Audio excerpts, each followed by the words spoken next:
అందరికీ నమస్కారం. Welcome to my channel. ఇవాళ కృష్ణాష్టమి కదండి, అందరికీ కృష్ణాష్టమి శుభాకాంక్షలు. ముందుగా ఇంటి ముందు ముగ్గేసేసుకొని దాని తర్వాత మా అమ్మాయి కృష్ణుని పాదాలు వేసిందండి. కృష్ణుని పాదాలు వేయడం అయిపోయాక పొయ్యి పూజ చేసేసుకొని ప్రసాదాలు మొదలు పెట్టేసేసాము. ప్రసాదాలు కూడా కృష్ణునికి నచ్చిన 8 రకాలు చేసాము.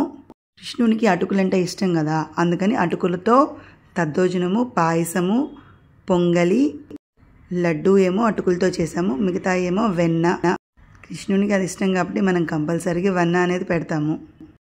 ప్రసాదాలన్నీ రెడీ అయిపోయాక మందిరాన్ని శుభ్రం చేసేసి దేవుళ్ళకన్నీ బొట్టు పెట్టి రెడీ చేసేసింది. దాని తర్వాత దీపారాధన చేసింది. దాని తర్వాత మేమిద్దరం కలిపి పూజ చేసాము.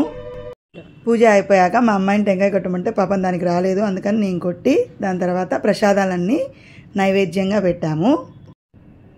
ఇంకా హారతి ఇచ్చి పూజ ముగించాము. అందరికీ కృష్ణాష్టమి శుభాకాంక్షలు.